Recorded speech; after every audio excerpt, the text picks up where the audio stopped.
everyone, welcome back to my channel. I'm still Lillian, and today I'm bringing to you a very special episode. So today I'm going to be sharing answers to frequently asked questions by people who are getting into tech newly. So I hope that this session gives you the answers you've been looking for. If not, please leave the questions in the comment section below and I will add them in the upcoming video on questions and answers. So if you're ready, let's jump right in. So I've collated a list of questions that people who are new in tech usually ask. And I asked these questions myself when I was getting started. I got answers to some of the questions I didn't get answers to, but today I've managed to collect all the answers and I'm happy to give you all the answers and hoping that these answers will go a long way in simplifying your journey for you. So the very first one, which is my personal favorite, is the one, how old is too late to start programming? How old is too late to start programming? I'd like to say that there is no age limit. Most people go into tech at the age of 40. Most people go into tech at the age of 9. I switched my career into tech at the age of 28. Anyone can switch into tech whenever they want to. The most important thing is that this is what you want to do at this time in your life. Don't feel pressured because of your age. Your age has nothing to do with your skills. Now, if you're happy to go into tech at a later stage in your life when you've had a career somewhere else, that's perfectly fine. And the tech community is happy to welcome you and you get the same support as everyone else. So, jump right in. Do not let your age keep you back. Secondly is, where can I learn programming? Where can I learn programming? A lot of people ask the questions, I have started, where do I get what I need to learn? Now, my personal favorite is Udemy. Udemy is where you can find both free and paid courses to take on any programming language or any stack you're looking to develop upon. Now, one single tip, if you follow Udemy on LinkedIn, they give you a list of free courses that would otherwise be paid. They collect the list and give you that once every week. So go on to LinkedIn, search for Udemy, follow the Udemy handle on LinkedIn, and keep up to date with free courses and all the discounts they usually offer every week. Now, if you're not a fan of Udemy, I would also recommend Coursera or edX. Now, I've used Coursera and edX when I was starting out, and I would totally recommend them to anyone, especially if they have the courses that you're interested in. Also, YouTube can never get old for me. I'm a very big lover of YouTube because the resources you need are all in one place. And if you're not good at learning by just reading, you can watch videos and you can ask questions in the comment section. So that would be my recommendation: Udemy, Coursera, edX, YouTube. So going forward to the third question, what do I need to begin my tech journey? What do I need? Now, I would say first of all, you need the motivation, guys. You need the motivation, you need that passion. It has to be something that you want. Now, there could be many things that could be your motivation. It could be the search for a better life, better opportunities for yourself and your family. It could be because you want to do things differently or you're looking for a new challenge, whatever the case may be, but you need motivation and you need to be passionate about tech to go into tech. So that's the first thing you need. Secondly, you do need a computer. So this could be a laptop, it could be just a family computer. Now, I don't want you to say, well, I don't have a laptop and I can't afford one, and I don't have a family member who owns a laptop. Well, the good news is most cities and communities have libraries where you can go into and use the computer for hours in the day. So if you do have a neighborhood library, feel free to utilize that opportunity. Do not let anything hold you back.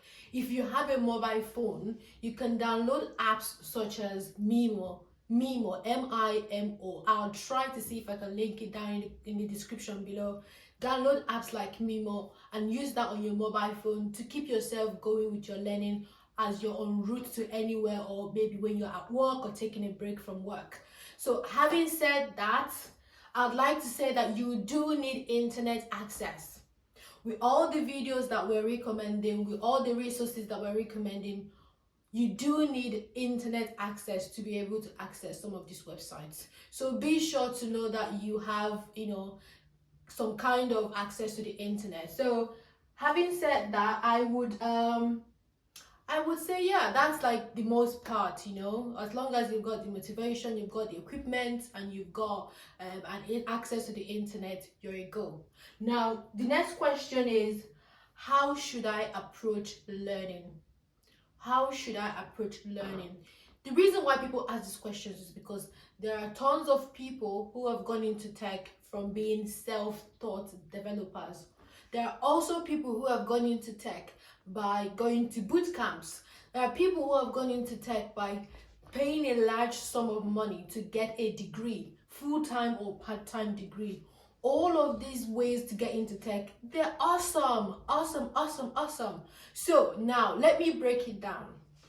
If you want to get into tech, you need to be self-aware what works for you.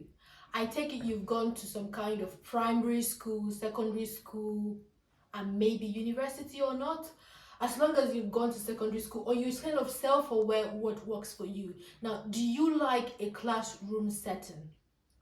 If you enjoy a classroom setting where you have other people doing the same things as yourself and you ask questions, or you have an instructor, a teacher, a lecturer, if you enjoy a classroom setting, then I would strongly recommend you look at physical boot camps in your city. This is where you enroll, you show up every morning or afternoon, you sign into class, and you listen to an instructor teach you how to be a programmer or how to program.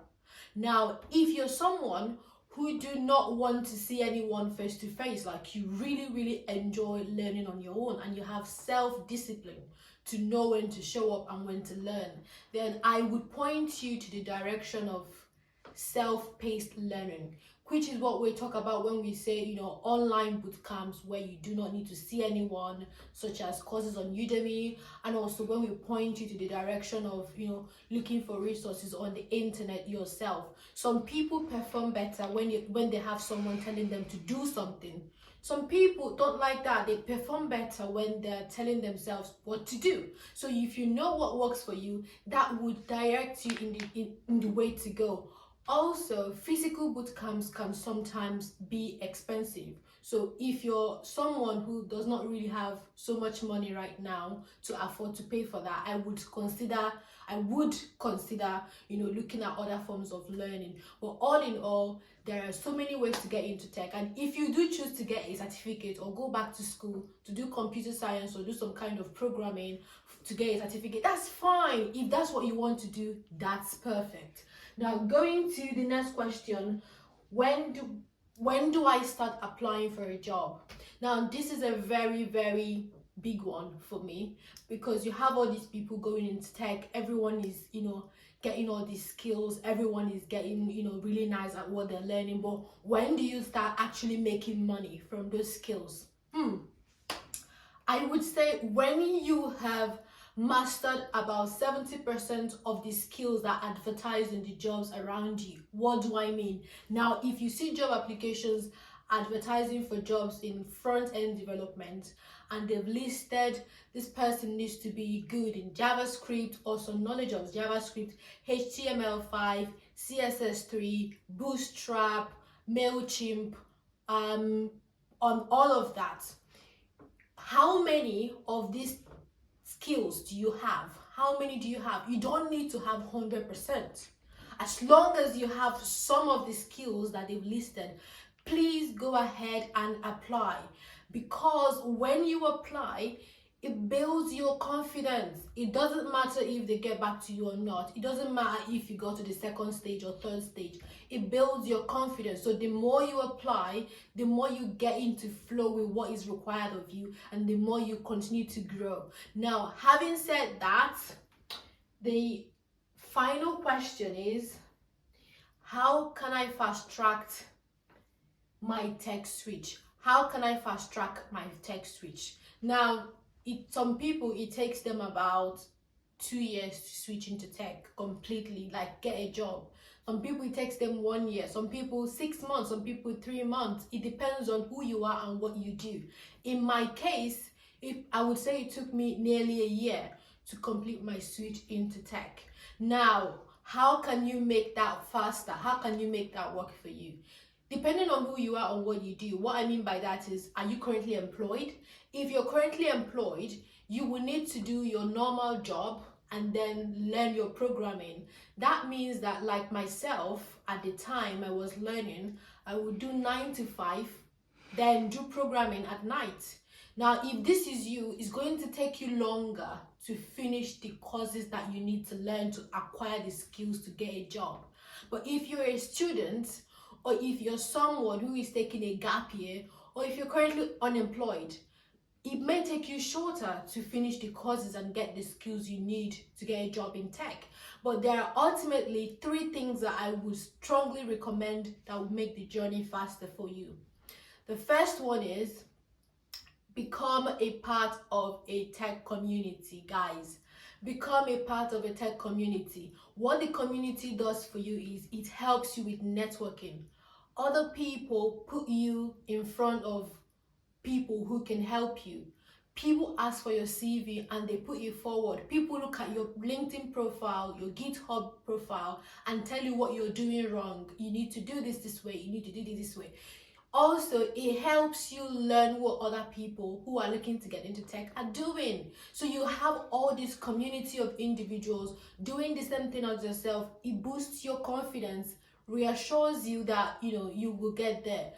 I think that from now to tomorrow, I still consider this a very, very important tip on getting into tech as a fast-tracked way of getting into tech.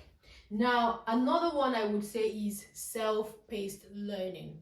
Now, the reason why I would recommend self-paced learning is, if you enrolled in a physical bootcamp, that could be halted because of issues like the pandemic, the shortage of an instructor, instructor is ill, they couldn't show up, and a lot of other issues why that may take longer.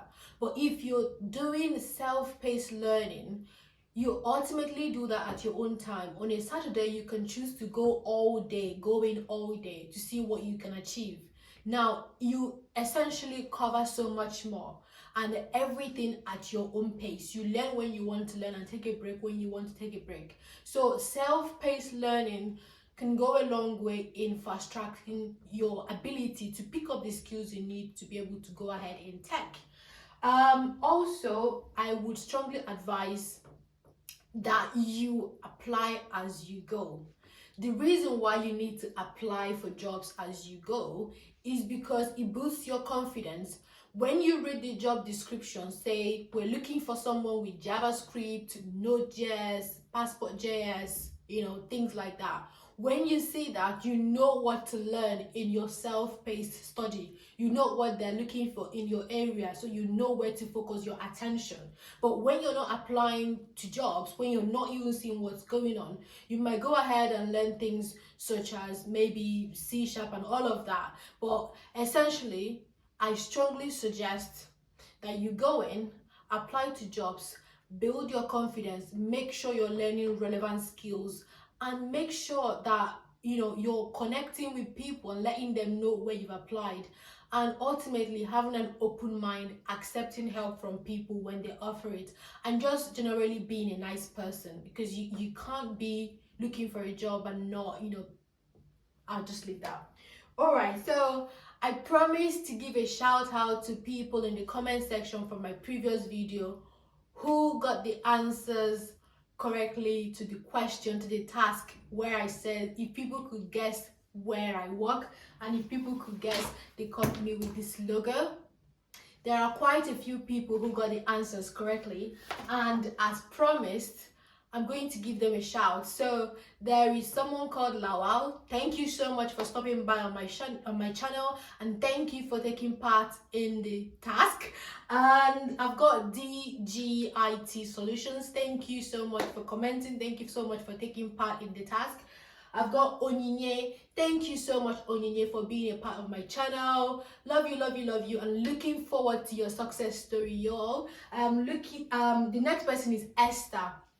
Thank you, Esther, for stopping by. Thank you for watching, and thank you for commenting and getting the answers correctly. Thank you guys so much for being a part of this channel. The reason why I encourage you to share, subscribe, and like is because it helps the algorithm get the video in front of the right people who are constantly searching YouTube for the right information to progress in their career. So if you do not need this video because you already are into tech, or you're not looking to switch into tech at all, your friend or family or classmate or neighbor might need a video like this. So please guys, subscribe, like, comment, and share. And if you do have any questions, leave them in the comment section below.